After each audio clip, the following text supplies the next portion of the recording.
The September 8th meeting of the Diman Regional School Committee.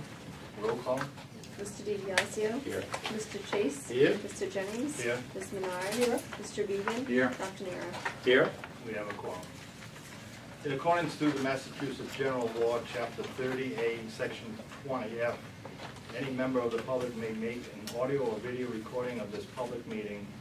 A member of the public who wishes to record this meeting must first notify the chair and must comply with the reasonable requirements regarding audio or video equipment established by the chair, so as not to interfere with the meeting. Is anybody doing that? You're supposed to ask. That's easy. Proceed. Okay. Pledge allegiance. Pledge allegiance. To the flag of the United States of America and to the republic for which it stands, one nation, under God, indivisible, with liberty and justice for all.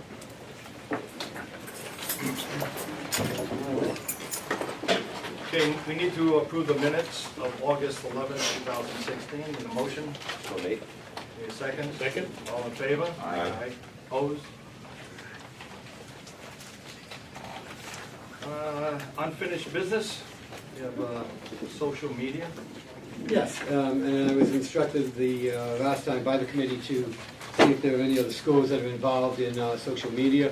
Mr. Gonzalo, unfortunately, fortunately, is coaching the soccer team. He did the research on that, but the schools that he actually indicated was Case High, Southeastern High, Dartmouth High, and Bristol Plymouth all have a Twitter page. And again, there are no restrictions on it per se. It is monitored by, I'm going to say an adult, but it varies depending on what school it is. But anything that is written that is of a controversial nature or bullying is immediately reported to the authorities. And again, all schools have bullying policies in place, and we have a bullying policy in place, so that would be reported out. So. Mr. Chairman, is there any way to screen that stuff out? Well, again, there is some filtering that you can do, but again, the reality is, we want to give the kids a voice in this. This is part of an overall, project to give our students more of a voice, because in polling that we've done with students have said that they don't feel that they have as much of a voice as they'd like to. And I think what you're going to see over the next few months is students being engaged in a lot of different things. So we've engaged the student government advisor, Mr. Santos, the cheerleading advisor, the athletic director, Mr. Allen, and we're trying to give students more of an outlet. And the social media one would be one that is sort of like a real-time thing where, again, rather than just dump this on somebody like, Mr. Burns to try and keep up with the events that are going on, they would be handling that. And again, our business technology students, who would be the main students who were involved with this, would actually, they've been trained as part of their program in dealing with things of this nature. I understand your concern, but I think we need to give our kids a little bit of credit for being able to handle a lot of this. Yeah, I'm uncomfortable if it's, if you put something on, for example, the kids put something on and it's an event, a race or something, or a ball game or something, I'm worried about somebody then going on and saying bad things about one of those kids. And that's not filtered at all. And I don't know, I'm uncomfortable. Can anybody post anything at any time, or does it have to be approved by the administrator? Well, you'd have to be a follower, and once you follow, you could then post. So, but again, there has to be some sort of malfunction to, make it a point to go on to the Diman page for the purposes of then disparaging somebody at Diman. And again, that would be reported out quickly. I get wanting to protect another our kid students. doing it about a student doing it about another student, and I mean something really mean, vicious, hurtful, and there's no way to filter that. That's the only thing that bothers me. And So it may not be filtered, but there'll be systems to, in the event that we do see some sort of disparity, we can immediately act, meaning some administrator of this website that can be contacted, and they can say, okay, this is of an unethical nature, this is of a it is not up to appropriativeness. So therefore, I made the decision, it is not in the best interest of the website, the social media, immediately take it down. So. There is some sort of So Yeah, it'd be like If you have facts. an administrator of the account, they can remove posts. Right. So, If a post pops so up let that and they be. say Oh, this what is did you wrong, you say? can go on. If there's an administrator of the website, of your Twitter And right now, we're page, talking everywhere. about Mr. Gonzalo. Right, so every tweet that goes out will come across all of the followers' phones. He will see it on his, he will see it wherever. Oh, he'll see it right away. They can see it, Yes. whoever Oh, followers okay. will see As it. long as, I mean, And they can take we it can't down. prevent the person doing it, Right. but as We long can as get somebody law. is right away. It is an immediate policing system. And Ms. Bernard, I don't want anybody to get and the hurt. chairman, Mr. Orban made reference to this.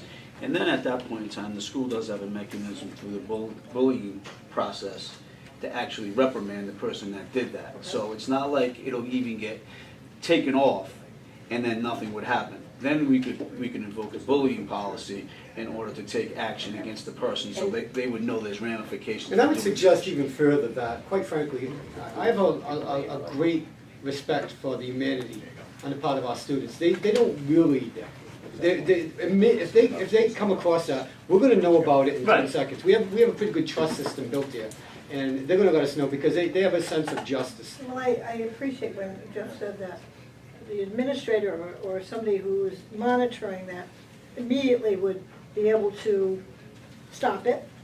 It might show up for 5 minutes or half an hour or whatever, it would stop it and contact that person and take it off. I just don't want any of the students, I mean, I've seen articles about, students committing suicide after someone puts something on a webpage, and it's heartbreaking to me, and I just don't want to put our students in that. And you know what, the district is very sensitive to that. That's why we have the mandatory, training in suicide prevention that we put as part of our professional development online, because we understand that, we're dealing with a very fragile population, especially for some of the protected classes in particular. The numbers are not good for them. So your concerns are legit, and we definitely have the protections in as far as that goes. You know, I feel, the only people I think that are gonna be able to get on that are people that the administrator allows to be on it. So somebody from.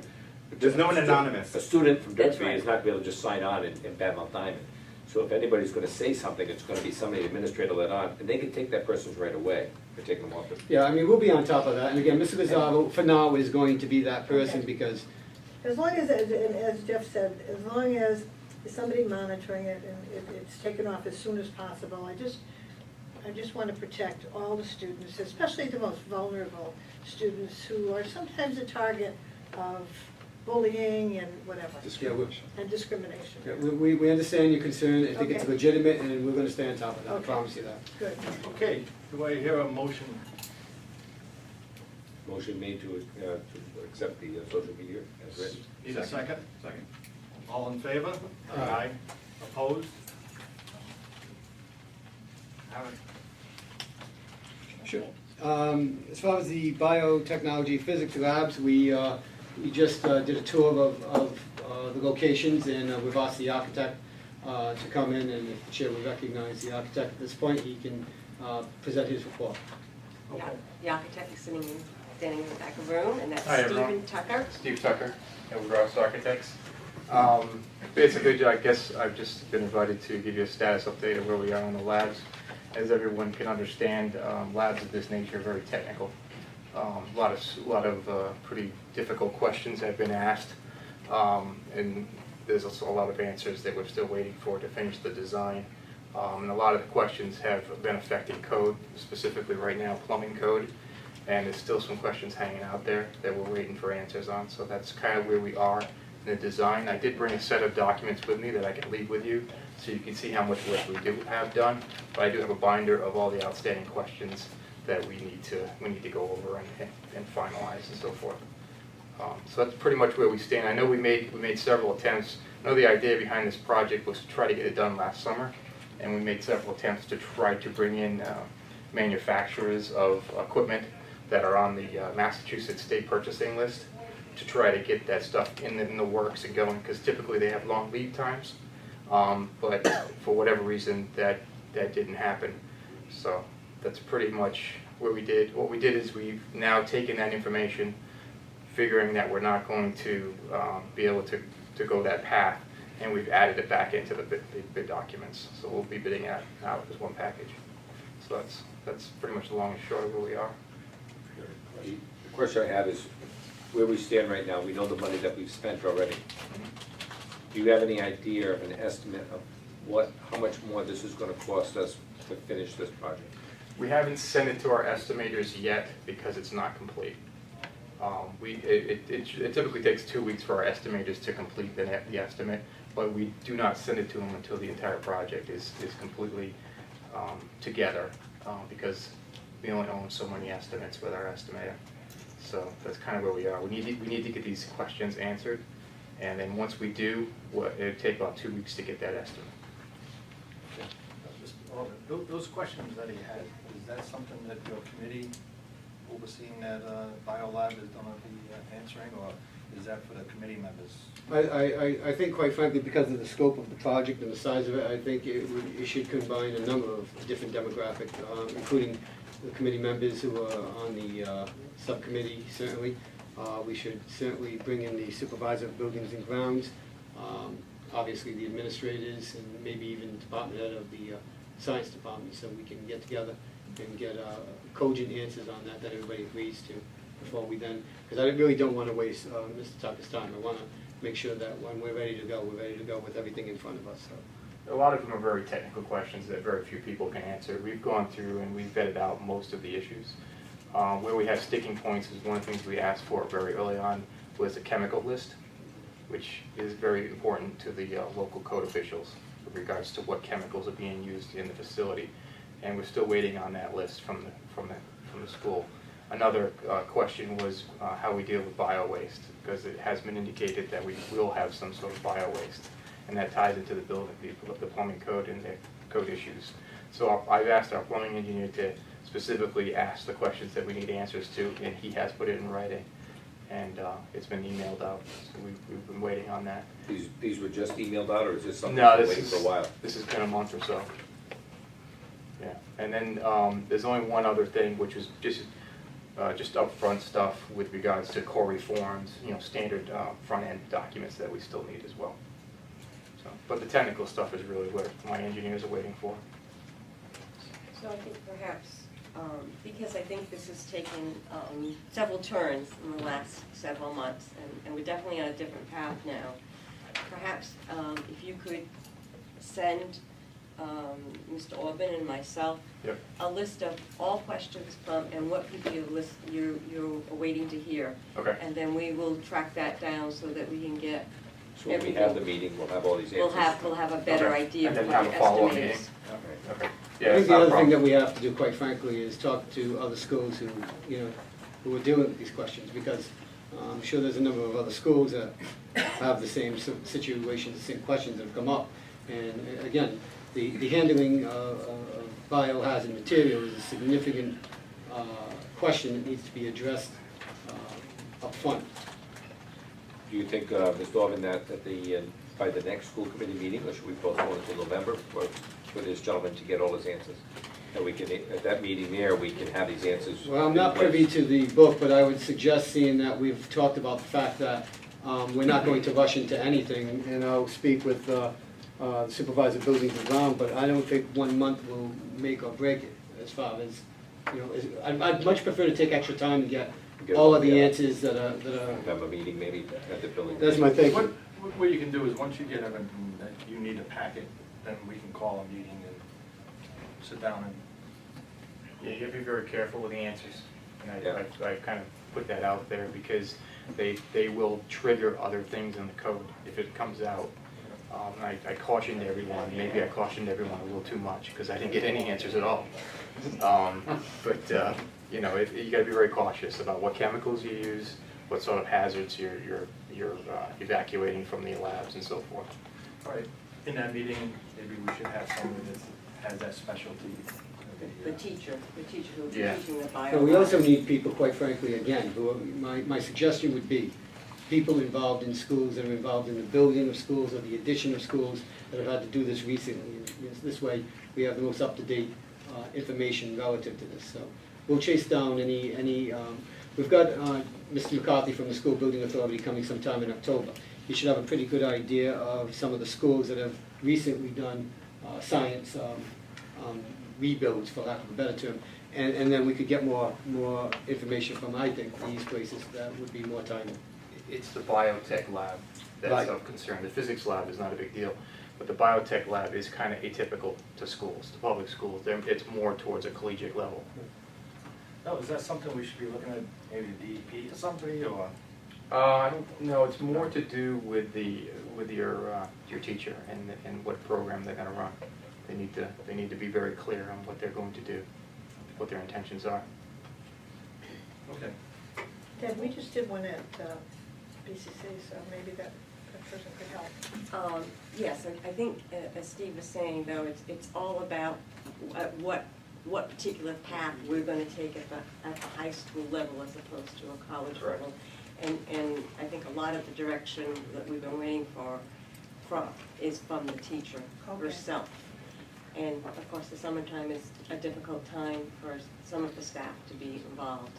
So I think now that we're all back at school, we can work on it together. I think, again, once we realized that we were not gonna get this completed this summer, we took a little different tactic, but we're definitely, I'm back on board. Okay. Any other questions? Okay, thank you. Good, Thank you, Steve. No problem. I'll leave this with you. Want me to leave it Is here? that something, It's the is current that progress. copy? Yeah, it's the current Okay, progress. yeah, set. sure, that'd be great. Okay, great. Thank you, everyone. Thank you. Good to see you. Bye, see you. Excuse me, Steve? Yes. Mrs. My own Kenny. work is No, All right, one second. I can leave this with you. There you go. Okay. Thank you.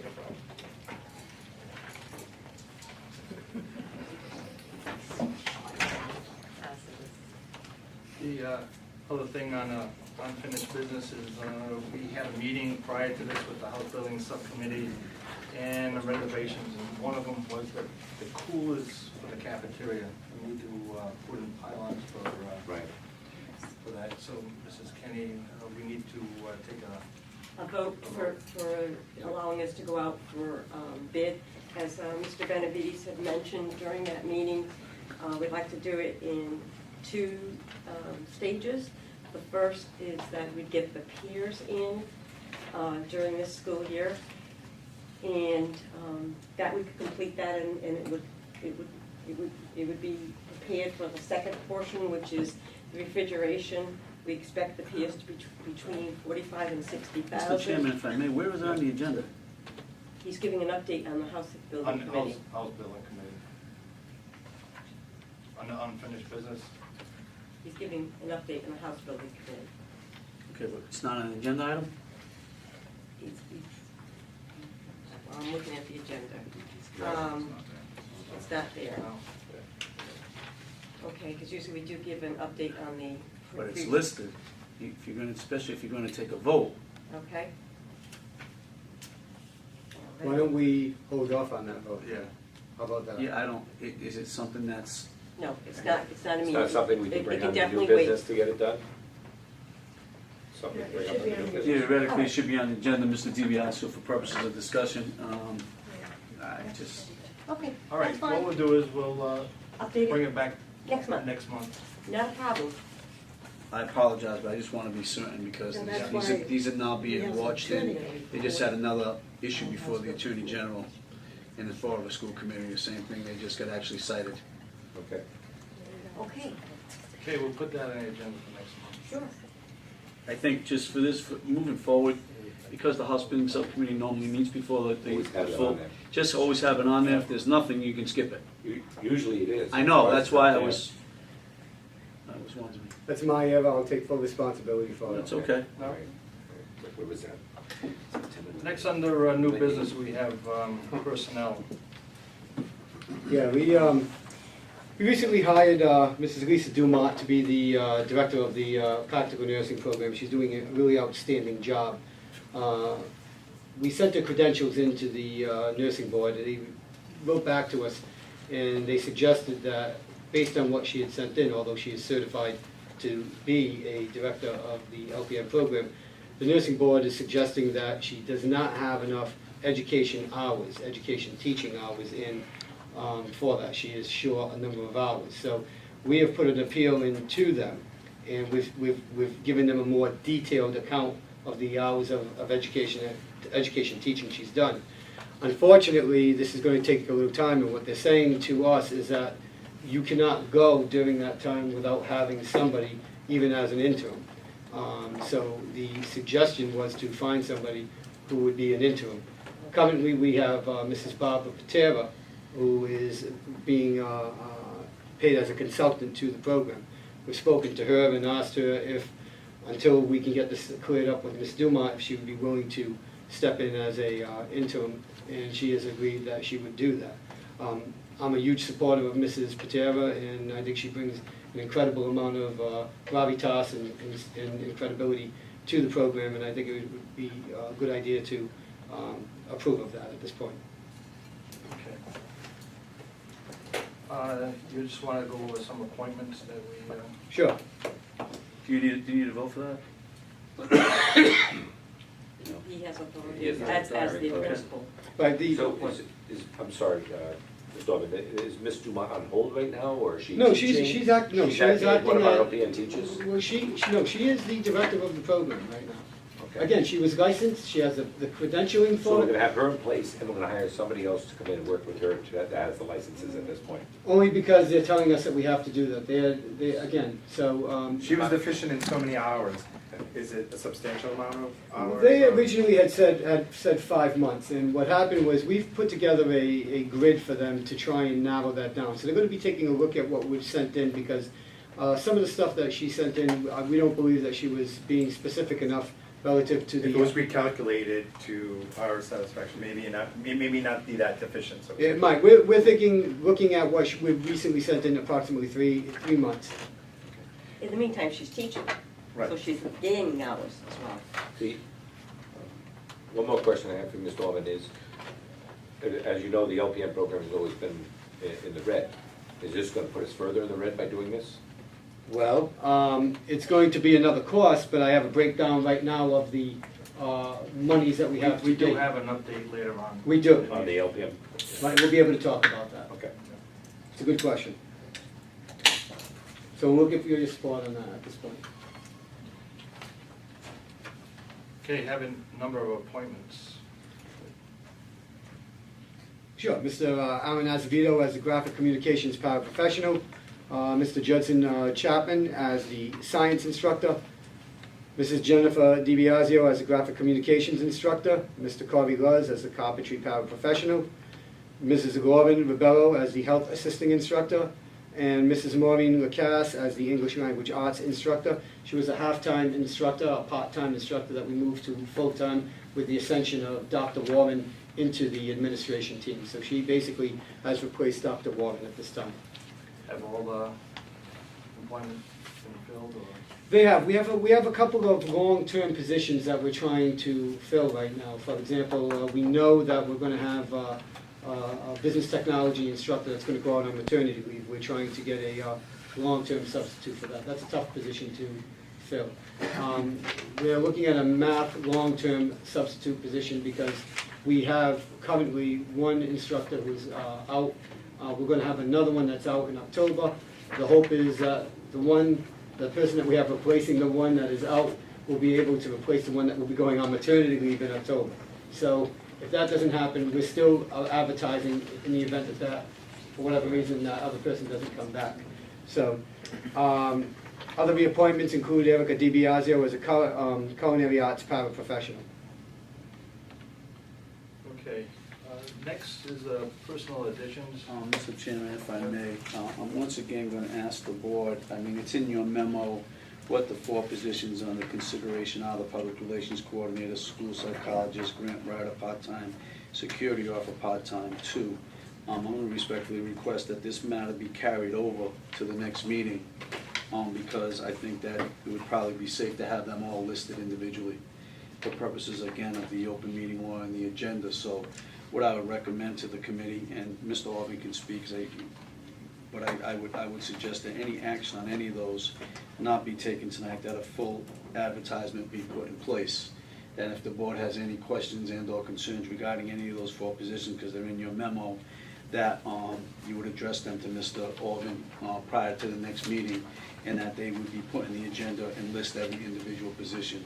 Once again, we might be being overly cautious, but because they're not listed at all, we again could run into some problems where we could have a complaint that they weren't adequately listed and someone try to come in, stop them right from square one. So I wouldn't take any action. Again, I would respectfully think that the way to handle it is everybody knows what they are in the memo. If you have any questions and/or concerns of Mr. Orban between now and the next meeting, address them to Mr. Orban, and a full presentation be given on each individual item as they come up at the next meeting. That would be my advice. Thank you. Thank you.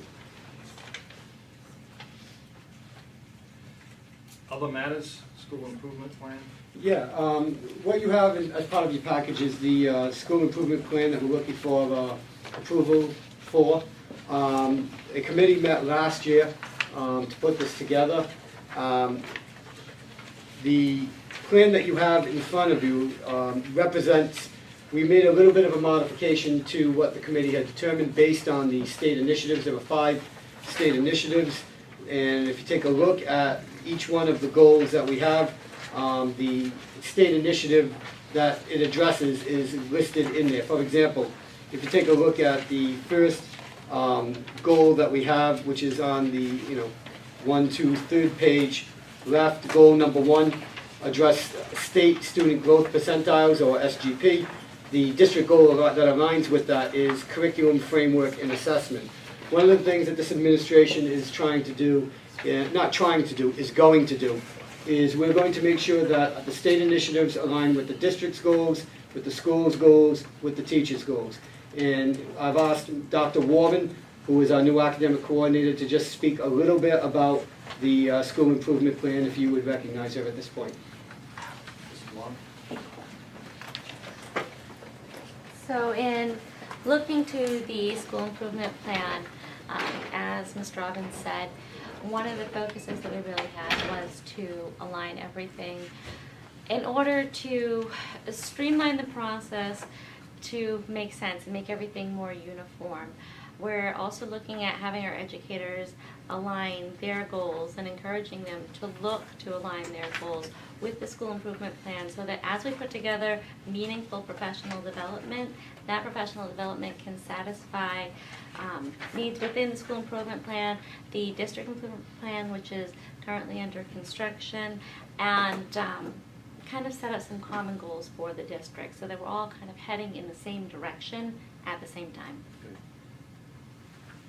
And this is extremely important right now because, again, the educator evaluator system is requiring us, again, to start this over again. We have people that are putting together their self-assessments right now, and part of their self-assessments is to take a look at their strengths and areas of concern.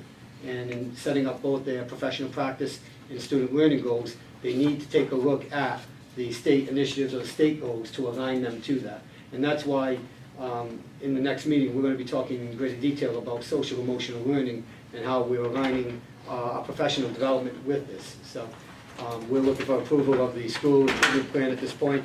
And if you have any questions, I'm available, and certainly Dr. Warman is as well. Okay, thank you. Thank you. Use of facility? Yeah, You got to vote on that plan, correct? Do we have a vote on that plan? we do. Okay, all right, need a motion? Motion made to accept the plan Need as a written. second? Second. All in favor? Aye. Anyone opposed?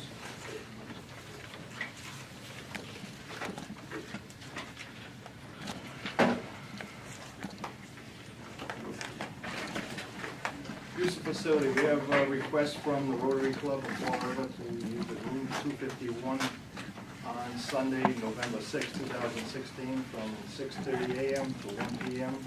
for a pancake breakfast. Waive the use of facilities fees, custodian fee will be charged. Recommendation is to approve. Made a motion? Motion made. Need a second? Second. All in favor? Aye. Aye. Diamond School newspaper name.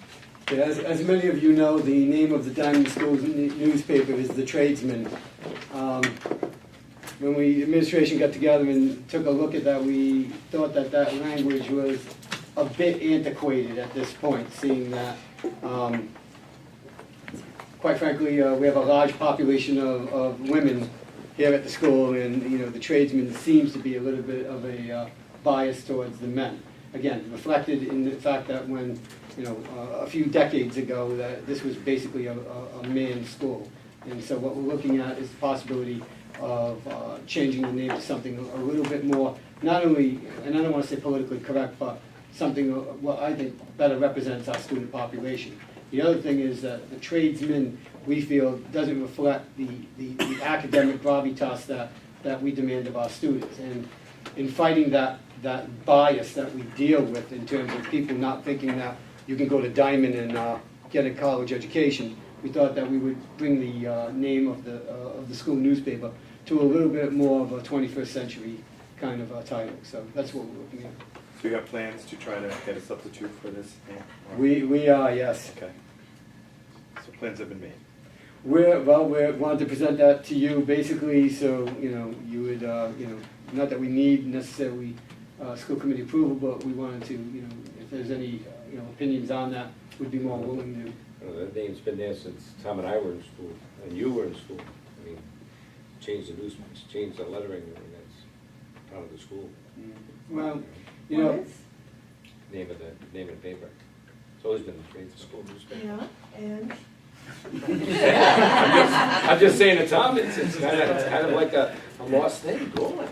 well, I understand that, The but, newspaper's not lost. but I will point out to you that before 1975, Diman was known as the Artisans and not the Bengals, so these are things that certainly change over time. Will we let the students pick the name?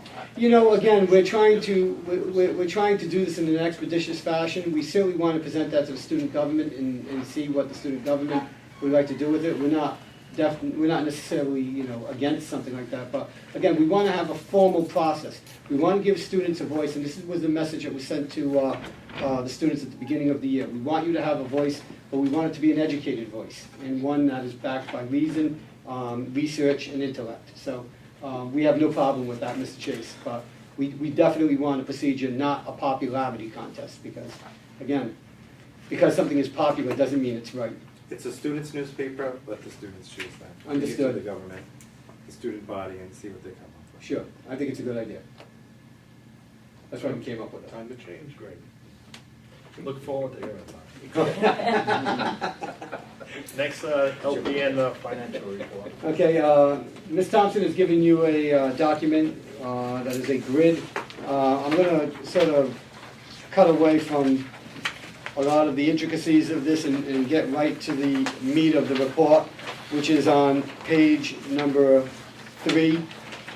The total number of students presently in the day practical nurse program, full-time, is 50 students. And if you take a look at the shaded columns, you'll take a look at the tuition for the 2017 school year. It's $616,000. However, there is going to be some transfer credit that's going to be reimbursed as part of the tuition because, again, they've already gained these credits. So right now, the adjusted gross that we've collected at this time, or that we will be collecting or projecting to collect, is $601,630.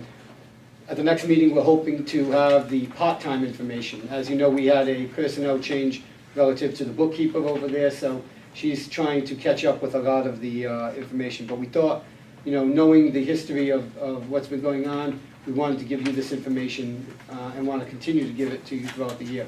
We like what's going on in the LPN program. We see a lot of good things that are happening. And, you know, again, we want to keep you abreast. And if you have any questions, by all means, we'll be more than willing to address them. Is 50 the target number they wanted, or was it lower or higher? You know, I'd be lying to you to say that I know that for sure. Honestly, what we were focusing on was stability, getting a solid number. I think I think 50 is for the day program is a good number. Again, we don't have a part-time night program at this point, and what we're hoping to do is we're hoping to build the population up, not only by having an outstanding year this year, but through some aggressive marketing. We've had Ms. Diman already go with Mr. Lozado to a number of the nursing homes to recruit, because again, we feel that these are areas that we should be targeting relative to increasing the numbers there. I don't know if Mr. Lozado is here at this point. Mr. Lozado, do you want to speak on that? If that's okay, Mr. Jennings. Sure. Sure. Thank you, Mr. Alvin. So we've been heading out to the community nursing homes to promote, obviously, that the new program director with Lisa Dumont, but also working with the Workforce Investment Board and, not pitching, but putting ourselves in the forefront that they have access to these displaced workers, or if workers looking to be retrained, that, the LPN program is an option, a viable option in which, instead of investing 12 weeks, they invest a year, and the return on, career opportunities are significant. So it seems like things are going pretty well on that front in terms of getting ourselves out there. Great.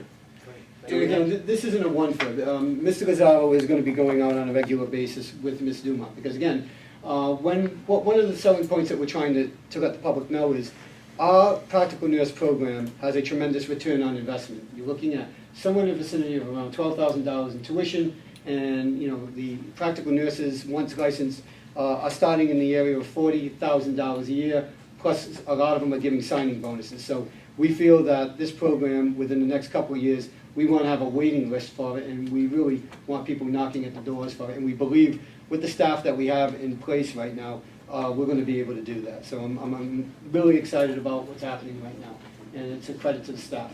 This is a day program. This is the full-time day program. There's also a part-time day program, and we'll have those numbers for the next meeting. With regards to the day program, do we know what our success graduation rate and licensure rate is? And how Diamond compares with other programs? Do we supersede other programs, whether it may be at BCC or whether it's the Salter School? I don't know. Comparatively speaking, how do we fare against apples to apples with our program versus other programs? Right, and that's part of the information that Mr. Lozado, Ms. Dumont gathers, and if you're looking for a report on that, we'll be glad to. Because that may be a present that. selling point to say, hey, look, 90% of our graduates, 90% of our students graduate with their licensure. 97% in nationally board, statewide, they're 83%. Absolutely. We supersede them based on our education, based on our resources, based on our faculty. He's got his hand up. Yeah, if I may, I actually do know that information. And that's correct, Dr. Nera, where part of the selling point when we're going to these facilities is our success rate with the NCLEX testing. I believe it's in the mid-90s, the success rate. In terms of placement, again, I don't track those numbers, but unofficially, they have close to 90+% in placement. So those were some of the selling points when going to these facilities, and speaking about the LPN program being an option, that they were obviously very pleased to hear, because again, those programs require success like any other, and that's music to their ears, and also to the facilities that that they can extend an offer out to an LPN, knowing that there's a lot of confidence that they're going to pass the NCLEX, which is the nursing board exam. Right, they just took that test in August. The results will be out within 30 days. We keep a record of those results every single year. So we'll know. You will absolutely know. We could go back and tell you 10 years worth of passing rates. We're required to do that. It's a good program. It's a very good program, and in terms of placement, it's excellent. Most students have already positions well before they graduate. They're just waiting for that licensure. I remember one year I was at a graduation, and at the time the superintendent had told me that it was 100% placement with all these graduates. Right, and they are very good starting positions. Mr. Aubin mentioned they're in the 40s, they give them signing bonuses, and they pay for further education, which is wonderful. And they give very traditional health benefits. They are mostly nursing homes, but they do well. They do The very well. hospitals are not hiring up. No, they Doctor's offices and nursing homes. Yeah, it is all nursing homes at this point. But again, the demand is out there. Mr. Lozado is punching numbers in terms of the labor market, and it's absolutely there, and it's going to be there for a while. I mean, we have an aging population. And this is a day program? Day camp? Right now, this year, we only have a full-time day program and a part-time day program. Or no night program?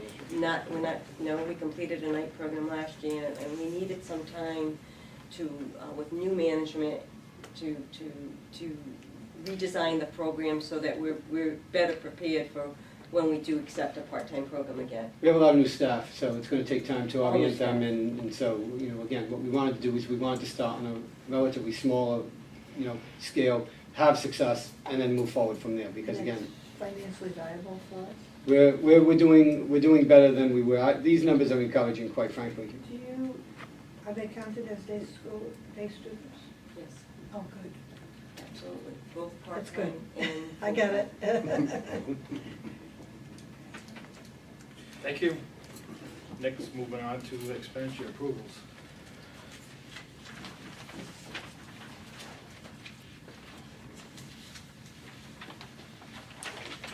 Mrs. Kenny, you want to do the report on these? Thank you. Yes, so you have before you several approvals that we were requesting based on your criteria of over $5,000. Does anyone have any questions? I do want to bring to your attention, you asked last meeting, I believe it was the chairman, asked about the Pro AV systems, and that's the smart boards, and you were given an incorrect answer. It is for the bio and physics lab and not for this room. So we wanted to bring that up to you again so you could reapprove. Part of it is coming out of the foundation. How are we doing with the foundation? Foundation gave us the money right up front. Yeah. And that's why we want to keep them informed about what's going on, because again, they have a right to know. They gave us the check right up front. Yeah. We've obviously used all their money and plus some of ours. Great. All right, need a motion to approve the expenditures. Motion made. Second? Second it. All in favor? Aye. Opposed? Thank you. Set, thank you. You're up again, monthly financial report. Okay, not following my agenda here very well. Okay, I've got that, thank you. No, I think we're doing financials, right? Yep. Okay, so you have in front of you my most recent financial report, which is through, it says through September 30th. We haven't had September 30th, but through the day in which I printed it, which is September 1st. Very new in the year, so things are looking quite well. I just wanted to bring to your attention on page 3, you see a very large negative. That was incorrectly posted. That was the expense of the student parking lot, and as you may recall, that's coming out of our capital account, so that'll be corrected next month. Does anyone have any questions? Any questions on Yeah, it's monthly financial report? very still new in the year. And if I may, Chairman, from the last meeting, there were some questions about procurement and, again, talking about the possibility of changing the current policy of $5,000 and getting approval. We have given you as part of your package a directive from the Office of the Inspector General. And if you take a look at each page, it gives you the criteria for any type of spending.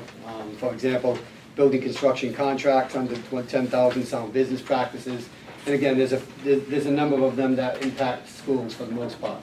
So again, one of the reasons why we provided that to you is that, what we're hoping at some point is, because of the time-consuming nature of that policy, that, if this administration could look to, and will look to following the policies based on the Inspector General's criteria.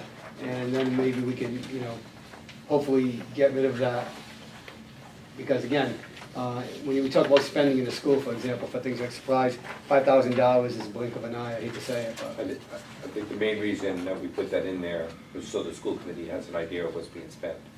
When we get a form like Ms. Kenny has here, I mean, it's harder to read than saying, okay, what did we spend the money on this month? Boiler valve, that was $28,000. Stuff like that, we would know if we didn't have something in place. And that's why we wanted to know what's going on in our school and where's the money going on a breakdown basis rather than the whole spreadsheet. Sure. And that's why we asked for it. And Mr. Orban, I don't believe it's been a big hassle so far. We've only had a few complications that we've addressed and we took care of it. You know. But it helps us as a committee to know what's being spent in the school, that we're responsible for the budget. Understood. We can put that on the agenda for either next month or the month after reviewing this information, and if the board wants to consider any changes, we can do that at that time.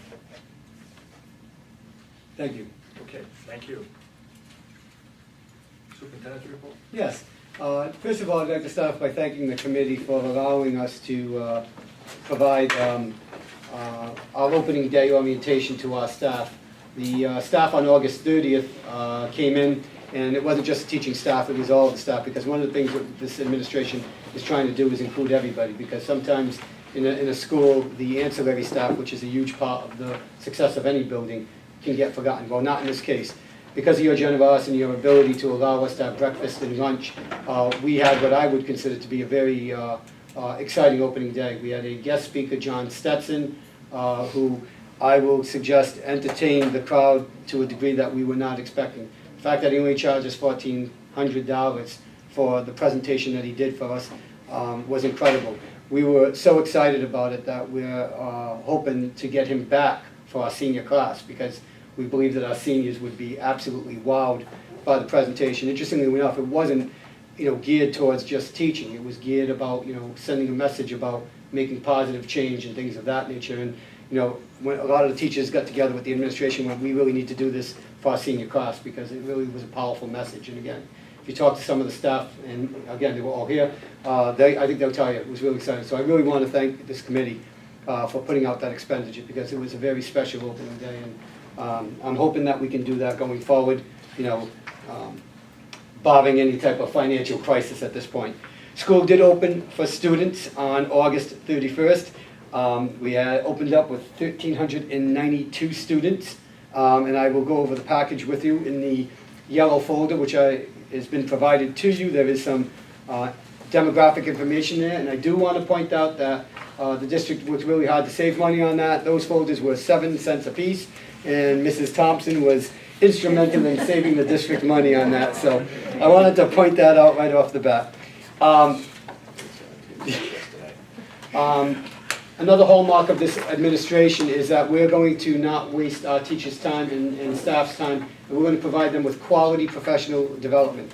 On the first day of school, we had the first 2 days of school, we had 4 professional development activities. We had Roseanne DePietro from the law firm Long and DePietro, who came in and talked about school law with all of our staff. Again, not just the teachers, because our staff deal with the kids directly, so they have a right and need to know. Mr. Elvio Ferreira put on a mandatory presentation on the evaluator education system and any questions that came up. Once again, excellent job. One of our staff members, Mrs. Jessica Viola Tavares, put on a presentation on 504 and IEP, which again, a lot of the new teachers were really thankful for. And Mike McCann, our IT specialist here at Diman, put on a presentation on internet usage and email as a public document. Well, it was important, I think, for especially our new people to understand that any email is subject to the public document or public record law. So we wanted to make sure that our staff was made aware of that. So that took place. The school was fully staffed at the beginning of the year. We're excited about that. Student report, again, 1,392 students. The breakdown, again, in your yellow folder. And if you have any questions about that, we have approximately 10% of our population is special education. 137 students are special education.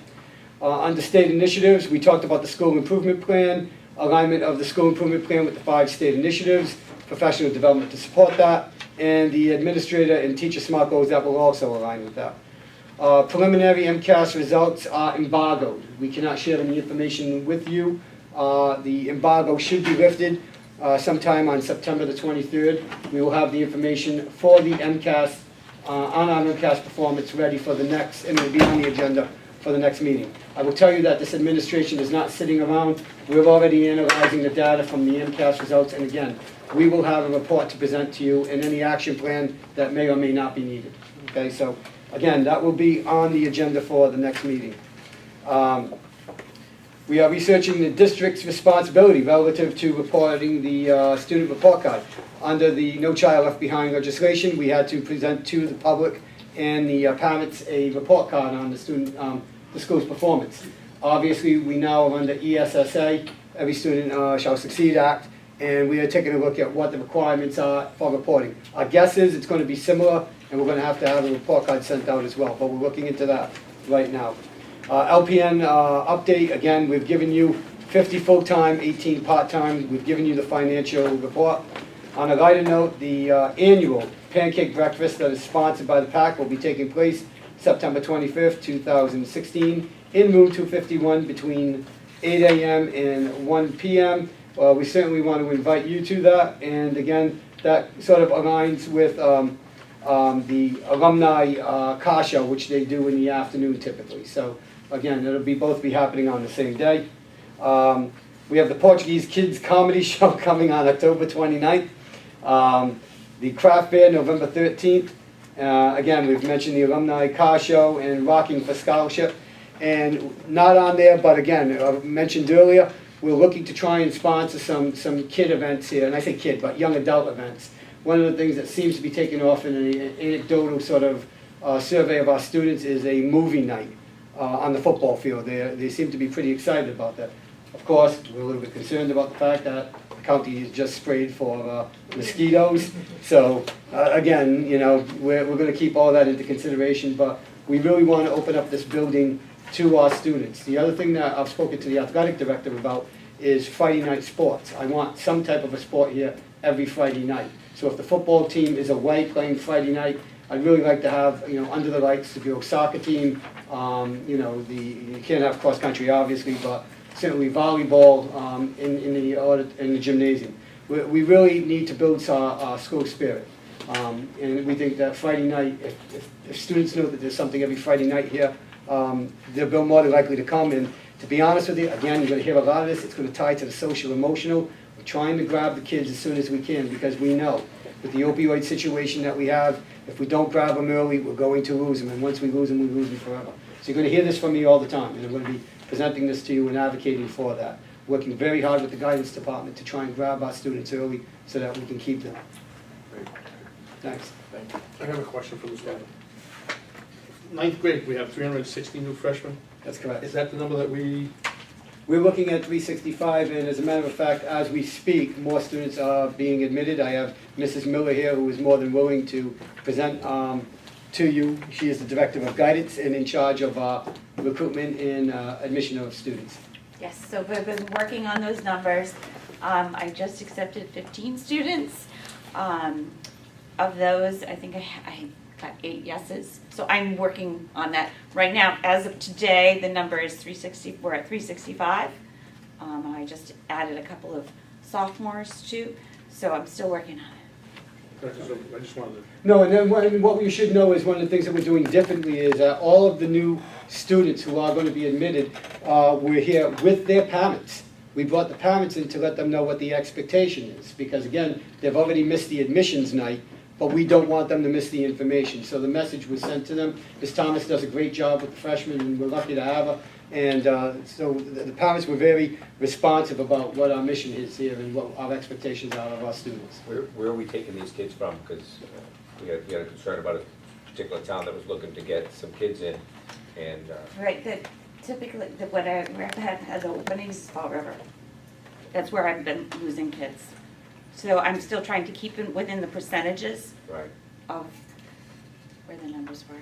And if you look on page 3 of your incredibly beautiful yellow folder here, you'll see the breakdown by town of the population. And again, this doesn't reflect the changes that have been made most recently, but this was as of last week. So.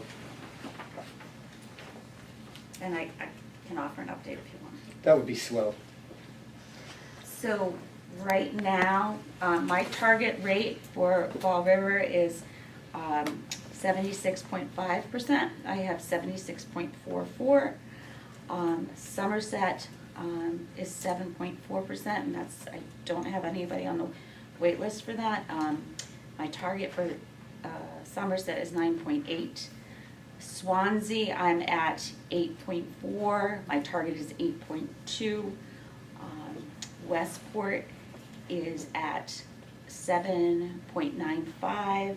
My target is 5.3 with them. Those numbers did change when we looked at this, looking at targeting 375. So when we changed the enrollment number we were looking at, most of those students came from Westport.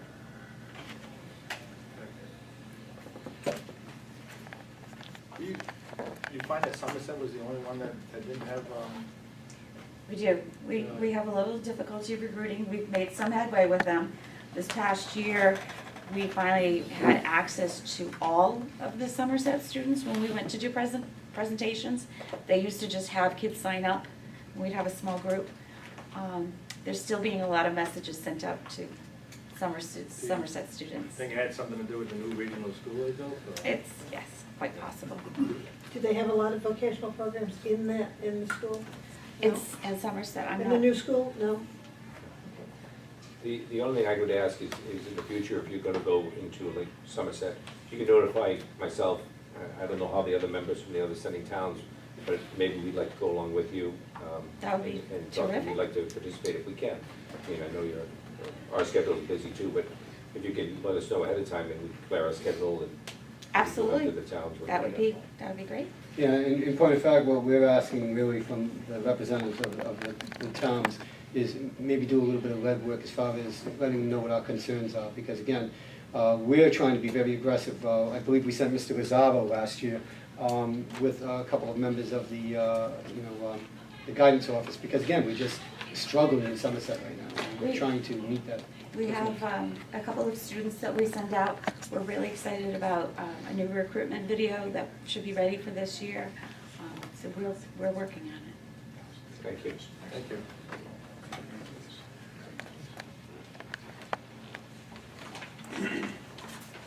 Is that a wrap up on your, That, I apologize, yes, that is a wrap up on my report, thank you. Calendar events, our next scheduled school committee meeting is October 13th. Is there anything you'd like to add? Well, I'd like to, and I know you weren't expecting this, but with all due respect, we wanted to let the committee know that one of your own has been recognized by the Massachusetts Association of School Committees and for his service to the Greater Fall River Vocational School District, and that is Mr. Paul Jennings. So I want to personally congratulate him. There is going to be an event to celebrate the recipients, and Mr. Jennings is one of them. He will be honored. The date is November 4th, and anybody that is interested in going, Ms. Thompson will get you the information via email, and we'd appreciate it if you can get back to Ms. Thompson as soon as possible so she can arrange the, sure. Other thing that I think you need to know, Ms. Before you go any further on that, I want to capitalize on that. Eddie Hill is responsible. He called me and we talked about it, about nominating Paul, and I thought it was an awesome idea. Eddie Hill did write the letter to committee on that to have Paul on it on this, and I just want to make sure Eddie Hill is recognized. When he brought it to my attention, I thought it was an awesome idea, and I'm glad that he did write the letter, and I'm glad that Paul was nominated. Yeah, I actually spoke to Ed Hill today, and I thanked him for nomination. Well, I think as a credit to you, Mr. Jennings, you need to know that the legislative delegation that was here yesterday, some of the members expressed a desire to actually go on November 4th to the event to celebrate you. So I think it's a real credit to the service that you provided to this district, and I want to personally say thank you. Thank you. Yeah. Sorry, Okay. I'm sorry. No, You not- had something else? No. Our next meeting is October 13th, and I need a motion to adjourn. Motion made? Need a second? Second? All in favor? Aye.